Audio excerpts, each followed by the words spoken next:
Everybody, Chris Webster here to talk about one of the latest supporters to the Archaeology Podcast Network, The Motley Fool. Now, I've been investing in the stock market through various applications for a few years now, and everybody who's listening to this can benefit from that sort of investment for the long-term financial planning. And also, I know the hosts of these podcasts can benefit because as archaeologists, like none of us get retirement. We all have to kind of fend for ourselves. So investing in the stock market is a good idea, but not everybody can do it. And look, we get it. The market is complicated and confusing, and to many of us, it simply doesn't make sense. In fact, where do you even start? Take all of the guesswork out of it with the Motley Fool Stock Advisor. The Motley Fool has been around for over 25 years and has been spot on in recommending some of the world's most important companies before they hit the big time. I'm talking about Amazon, Tesla, Netflix, Starbucks, all before they exploded in value. With their easy to use and super informative service, Stock Advisor, you could join the ranks before they potentially find the next big thing. After all, their average stock recommendation is up over 400% as of April 10th, 2023. And no need to be intimidated by financial jargon or market complexities. As the name suggests, these guys don't take themselves too seriously. Now, finances, that's a different story. Their friendly and relaxed approach has helped over 700,000 people move closer to financial independence, all while beating the market and having fun. New members can access Stock Advisor for only $89 for their first year, a full $110 off the full list price. Don't sit on the sidelines and think about what could have happened. Visit fool.com/APN to start your investing journey today. That's $110 discount off of $199 per year list price. Membership will renew annually at the then current list price. So again, check the link in the show notes of this episode.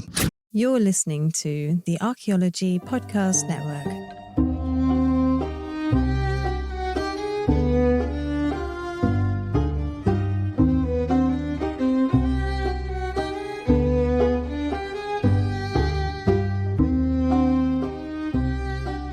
Welcome to Digging Up Ancient Aliens, the podcast where we examine alternative history and ancient aliens as presented in popular media. Do these claims hold water to an archaeologist, or are there better explanations out there? We are now on episode 69. It should be 69 at least, and I am Frederick, your guide into the world of pseudo-archaeology. So when this episode comes up, I will just have arrived back from the most northern part of Sweden where I've been hiking, and this will be an episode that will, well, be a bit of a primer for the next episode that will be about the Kensington runestone. But this episode will deal with Viking archaeology. Not really that we will bust pseudo-archaeology within the Viking field, because, well, there's plenty of weird claims about the Vikings, but this will be more exploring a Viking settlement. As you might know, I've released an app giving guided tours that you can use both on location and at home. And what we will hear in this episode is a section from this app where we explore Kungsgården, where, well, the chieftain of Birka had his location, and we talk a little bit about the archaeology there and the different monuments.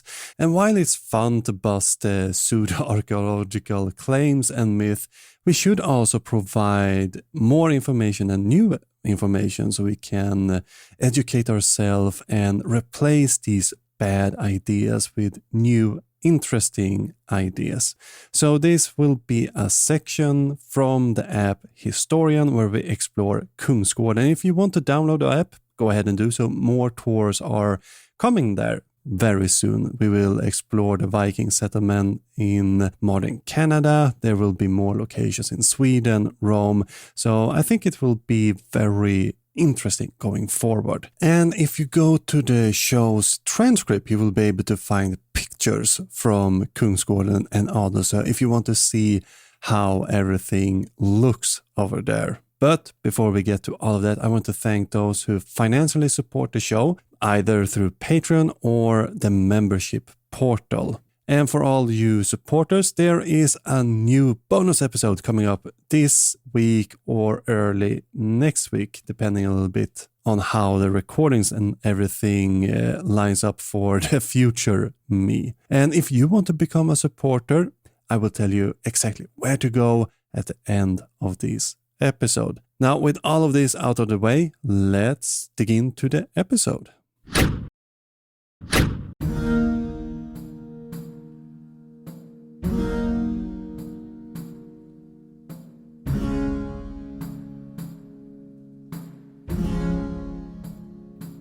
Welcome to Adelsö and into the world of the Vikings. We stand in a landscape that's been under constant change since the giant Ice Age glaciers retreated thousands of years ago. It is here that our story begins, in the sea. With the massive glaciers gone, the land slowly rose from the dark waters. Initially, Adelsö was just a tiny island in a growing archipelago, but it wasn't long before humans started to settle here, drawn by its strategic location and new resources. From their remains we can see that these immigrants primarily lived off fishing and seal hunting. However, the landscape would continue to change. New eras would introduce new technologies, materials, and contacts far beyond Little Adelsö. Each advancement, from the use of stone to copper and then to bronze, marked a significant shift in the island's history. Times of unrest came. Iron replaced bronze, further shaping Adelsö development. 2 hill fortifications were built on Adelsö, one at Skansenberget and one at Gladhamn, a testament to the island's strategic importance. Our saga here will take place at the end of the Iron Age, a time of exploration and long-distance contact, and a time when much was changing in what would become Sweden. The period we will explore here in the area will mostly take place during the Vendel period and the Viking Age. Let us now step into history together.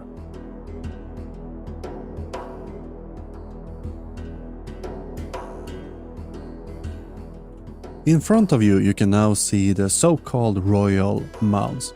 Although they do not reach the impressive dimension of the famous mounds at Gamla Uppsala, these graves bear an important testimony to the significance of this site. These monumental graves were intended for the most prominent members of society. The ones before us has yet not been explored through excavations, leaving the identities of those resting within shrouded in a bit of mystery. Now we hope that these graves are undisturbed from looting, allowing further archaeologists to give us more profound insights of the people resting inside. Burial costumes during the Viking Age varied greatly, and there was no uniform burial system. For example, at Birka, just located across the water, we have discovered chamber graves, a method where a chamber was dug out and furnished for the deceased. 11 such graves have been found at Birka, all filled with stones, raising the question of whether these were once covered by burial mounds that has collapsed over time, filling up these spaces. We also find other types of graves, such as flat graves, ship burials, and simple earth burials without any ceremonial addition.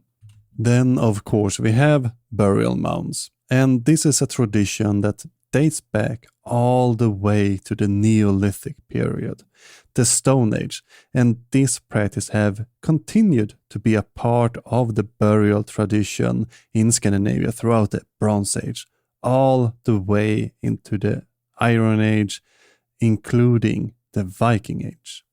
Particularly during the Vendel period and the Viking Age, it was popular to erect what we call royal mounds. A notable example includes those at Gamla Uppsala and of course Anundshög near Västerås. These impressive burial mounds, which also include Högom in Medelpad and Nordinjans mound in Uppland, differ from other mounds in their sheer size. A mound is considered a royal mound if it has a diameter of at least 30 meters. Those more prominent than 20 but still smaller than 30 are classified as just large mounds.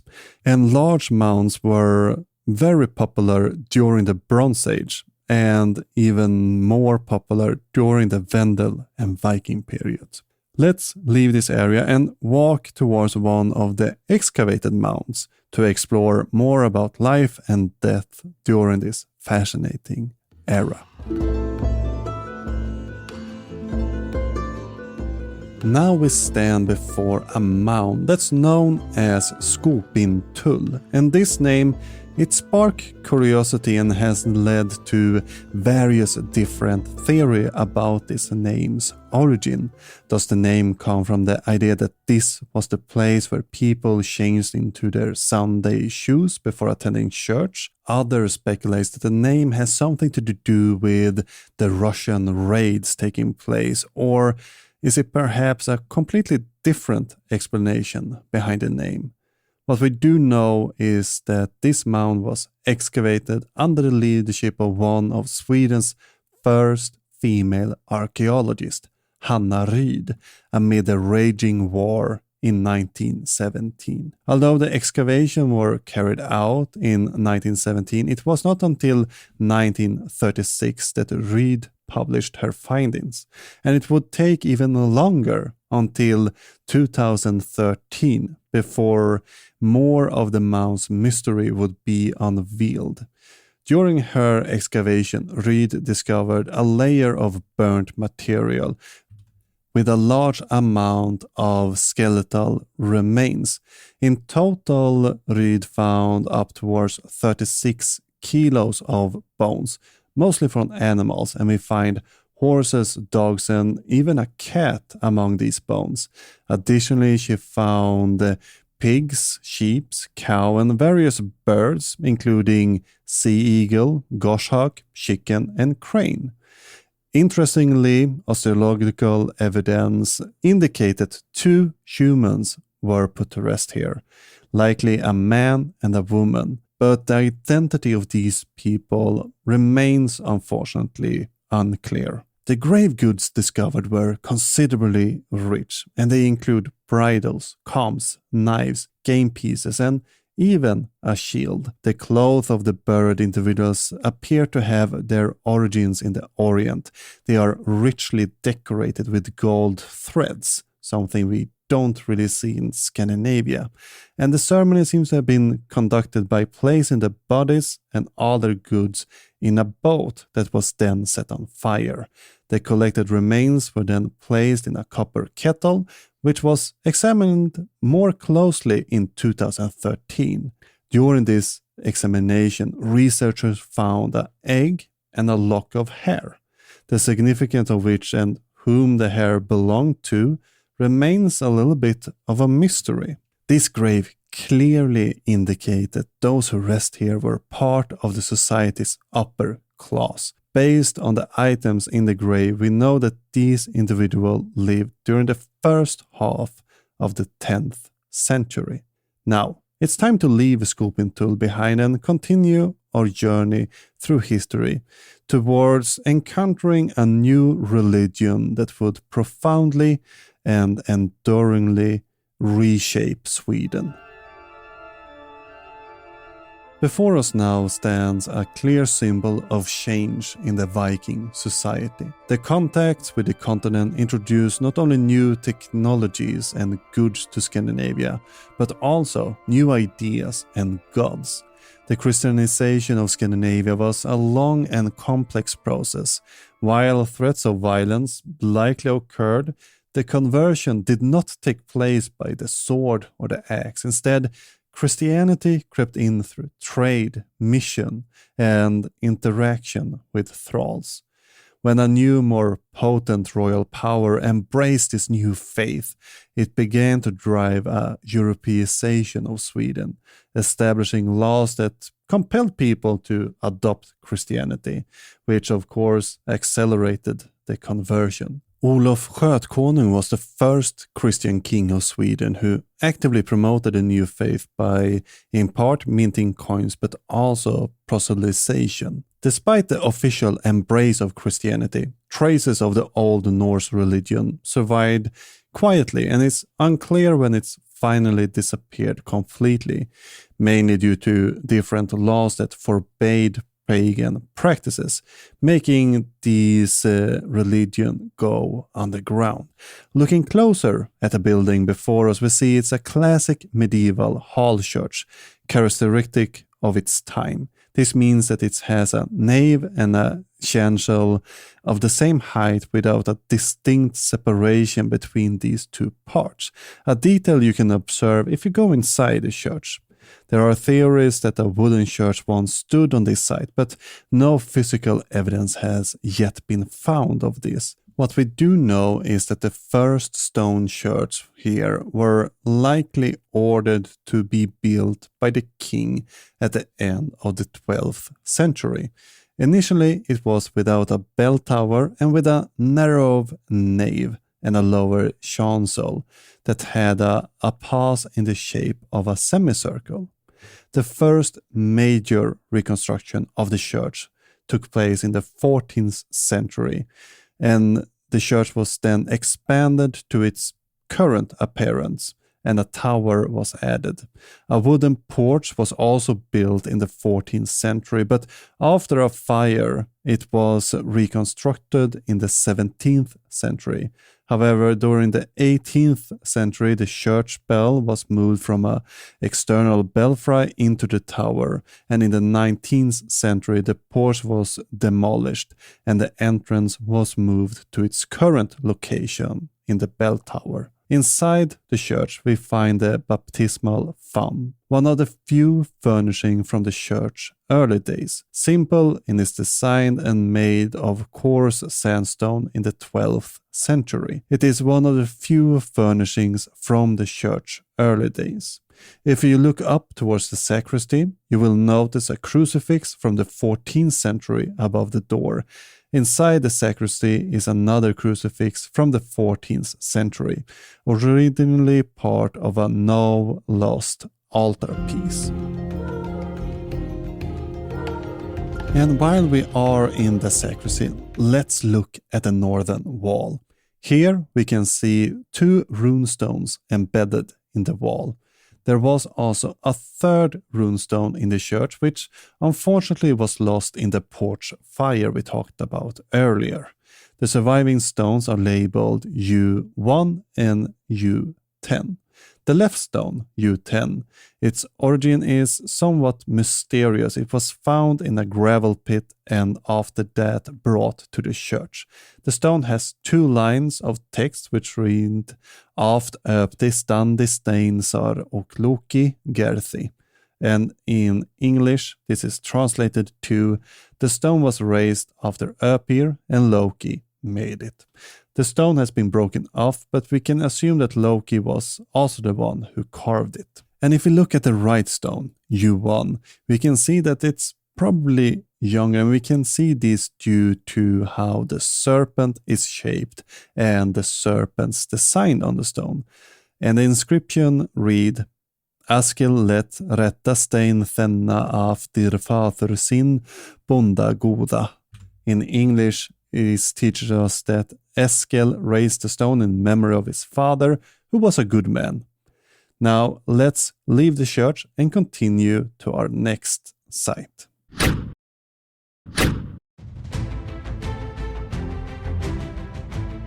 We now stand in a place where the land elevation has transformed the landscape over the millennia, and I want to take us back in time for a little bit to the year 1075, and at this time the water was a full 6 meters higher than today. This means that during the Viking Age, the water edge was just a short distance from where we now stand.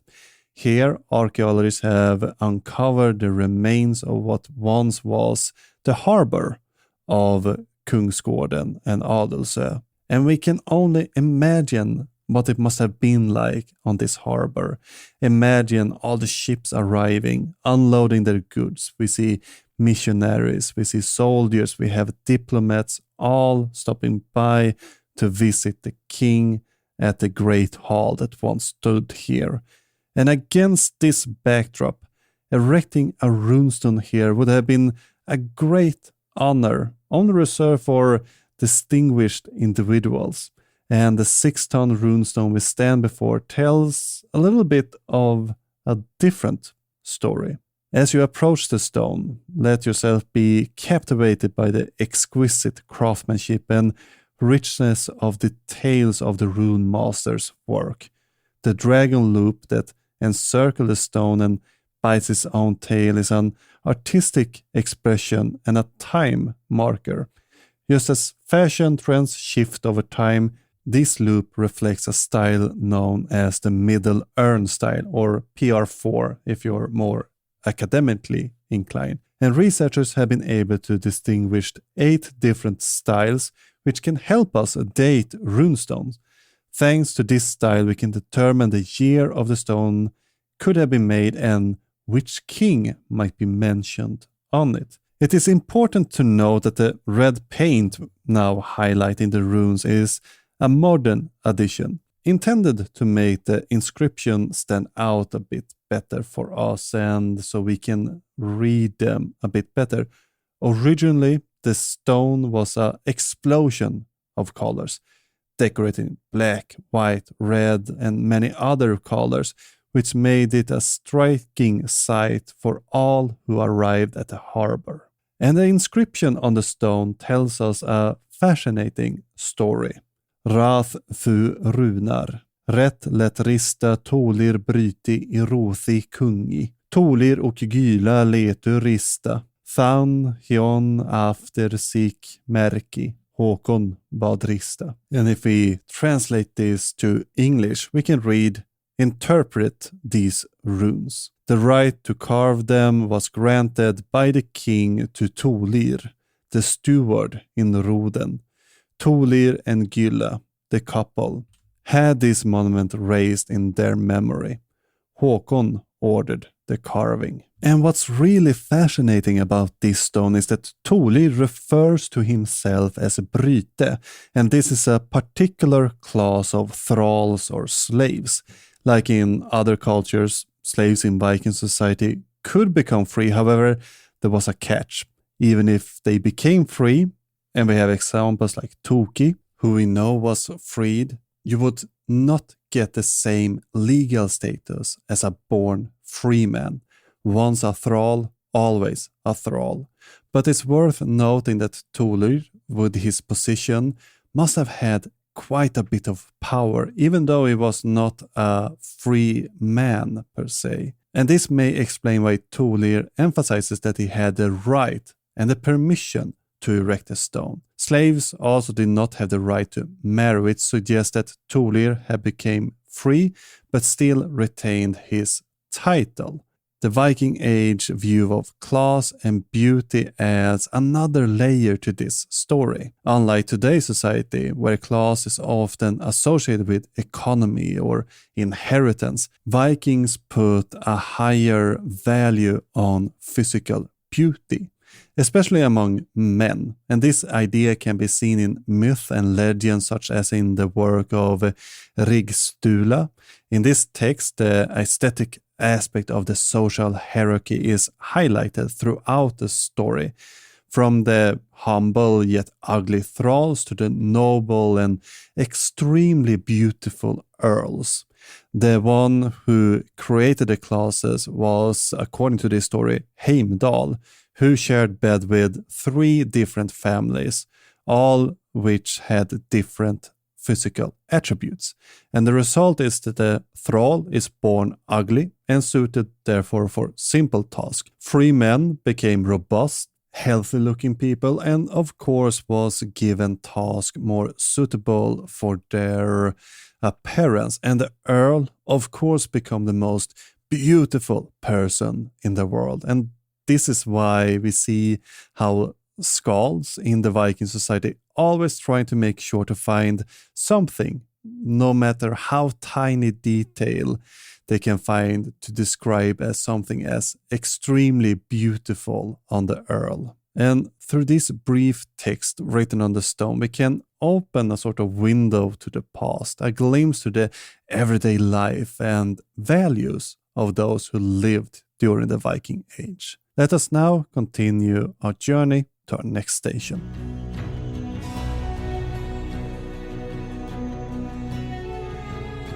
During the Viking Age, we would have been standing in the middle of the historic harbor of Alsnö, where the boats would have come and go to unload their goods or people.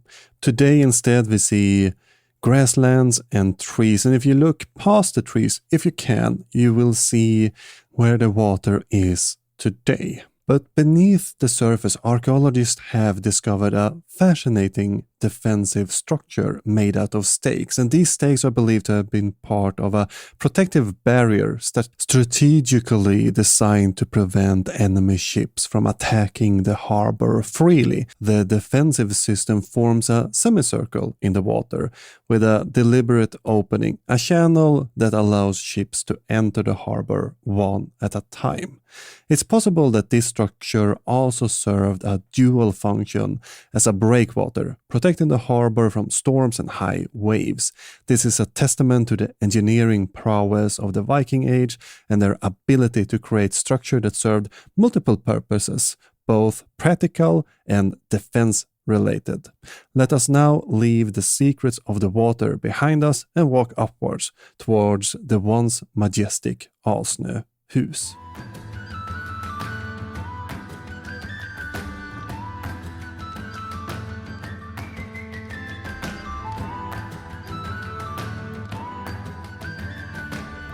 Welcome to what once was a royal palace.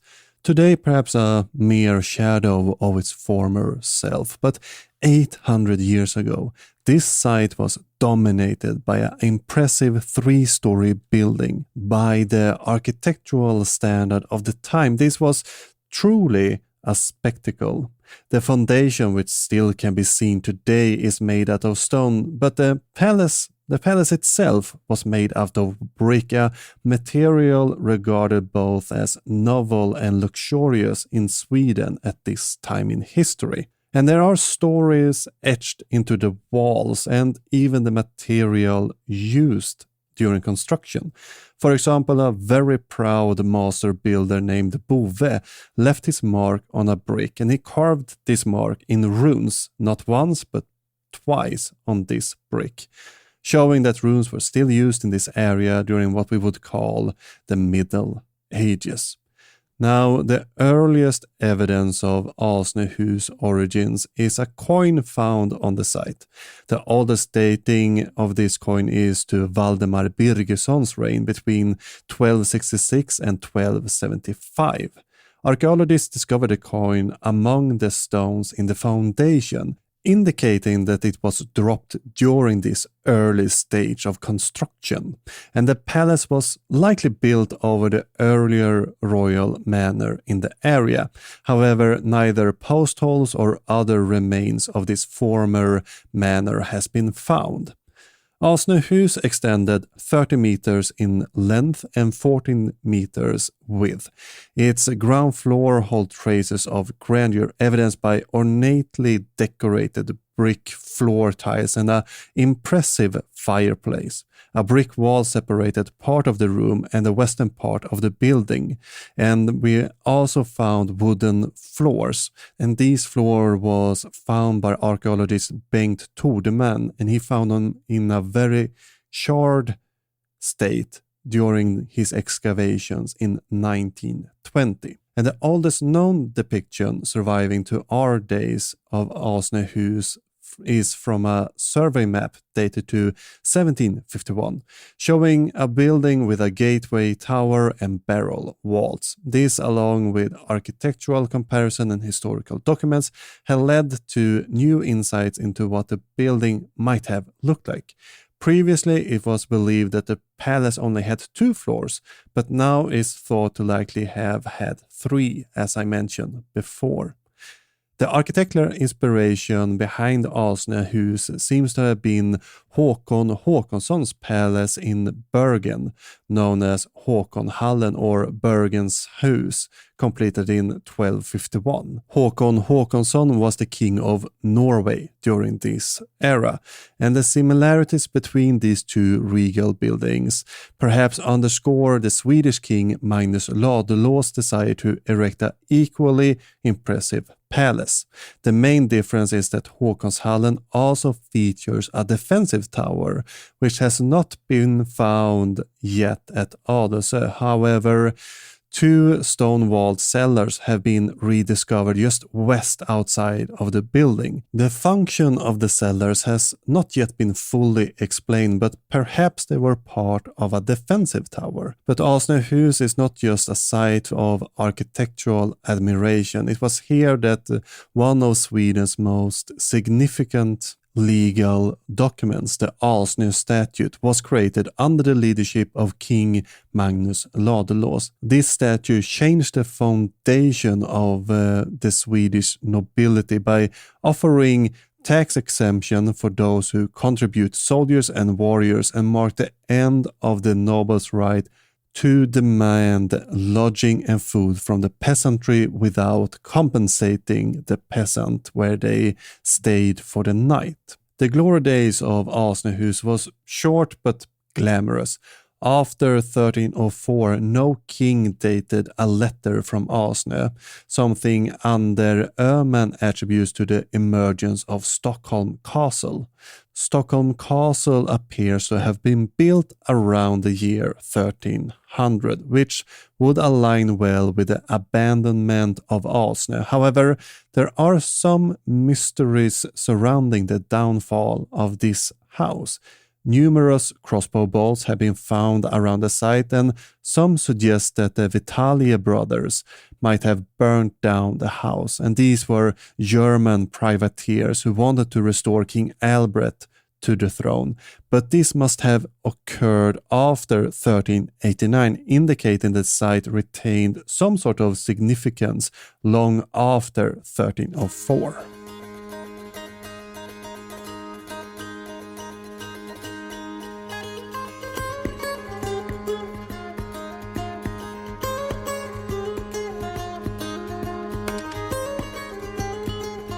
Welcome home. In front of us we can now see a reconstructed Viking Age house. This farmstead reflects a typical residence for the free, somewhat wealthier, smaller landowner in the Viking society. Here we will be able to find 2 or perhaps, depending on the wealth of the family, 3 buildings, which would have been typical.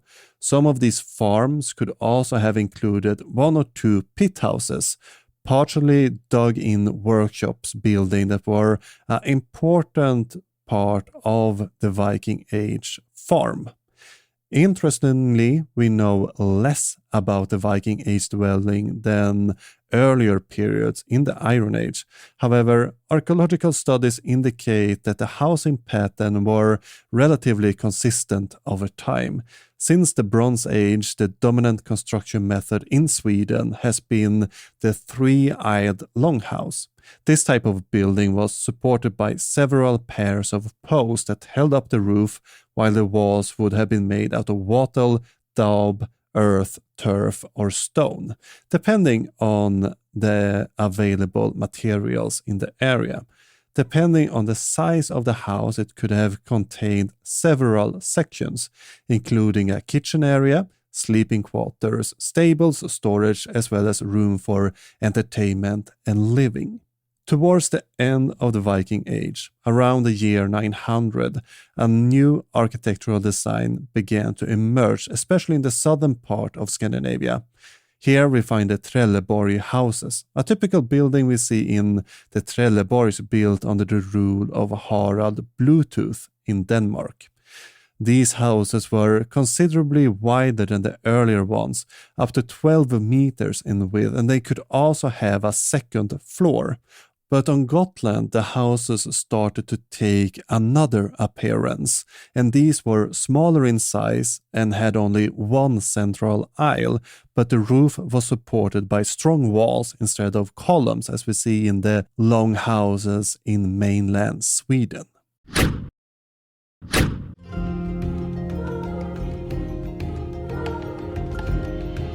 Although we can't showcase one of these so-called pit houses at this site, they represent one of the most fascinating aspects of Viking Age innovation. These structures have been linked to the introduction of the sail in Scandinavia, and this invention revolutionized the Scandinavians' way of exploring and conquering.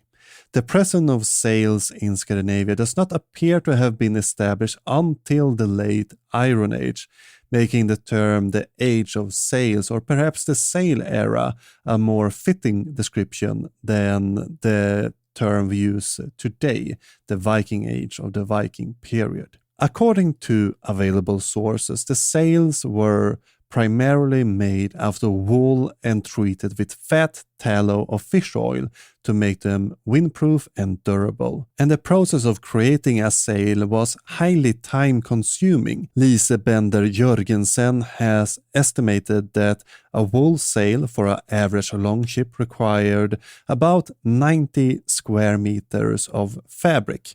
Considering a skilled spinner could produce maybe between 30 to 50 meters of yarn per hour, it would mean that 4,800 working hours was needed just to spin the thread needed, and additional 3,200 hours to weave the fabric itself.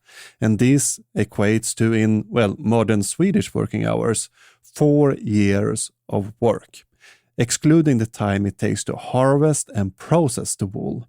Moreover, considering the need for additional equipment for voyages, such as extra sails, tents, clothing, provisions, for a crew of up to 32 sailors, it could take up to 24 years to fully equip a ship with just the textiles needed for their travel. And with all this in mind, it seems as the Viking Age must have been a very flourishing period for ship owners. Estimates show that nearly 1 million square meters of wool were needed for this massive production of sails, clothing, and other equipment needed for these voyages. And to produce this amount of wool, it would have been needed about 2 million ships. This demand for wool led to significant societal changes where small farms started to merge into larger units to kind of streamline production. As we already mentioned, with this new farm structure, we start to see these pit houses emerging on these farms where archaeologists have found evidence of textile production in the form of loom weights and even looms. It is unlikely that the free women on the farm would have done all this work. Instead, evidence indicates that this was a responsibility that fell on the thralls, and the condition in these weaving houses must have been very harsh. They worked with poor light, and the air must have become full with wool particles, especially at the end of the day, making the work environment both suffocating and unhealthy. And this increased demand for labor to meet the production of sails and other necessities may have been one of the driving forces behind the Viking raids. More labor enable greater production, leading to larger armies and the need for even more textiles and more labor. And this creates self-reinforcing cycles where slaves were captured during raids and sold into existing trade networks. By the beginning of the 11th century, some Viking fleets would comprise of 200 ships. Slavery thus formed a fundamental part of the Viking society. Without slavery, there would be no Viking Age. And that wraps up this episode. Remember, next time we're talking about the Kensington runestone. Is it real? Is it a hoax? Is it somewhere in between? Let's explore this stone together. So, if you want to support the show, I would recommend you going to patreon.com/diggingupancientaliens or head over to the members portal over at diggingupancientaliens.com/support. If you become a member for a small fee, you get bonus content, you get early episode, ad-free episode, all of that good stuff. And also in the future, there are going to be live streams that you will be able to participate in if you are a supporter. But if you want to support the show but with, not money, that's possible too. Just give a review. That's the best way to support the show without giving out any monies for it. Just write a 5-star review, some kind word, and it really helps us in the ranking. Or even better, tell a few friends about the show, get them listening or watching over on YouTube. Now, that was all I had for this episode. So what's left is to tell you that the intro music was written by Sandra Martelor and the outro is by the amazing band called Trallskruv, and links to both of these artists are found in the show notes. All music is used with permission. So until next time, keep shoveling that science. Men jag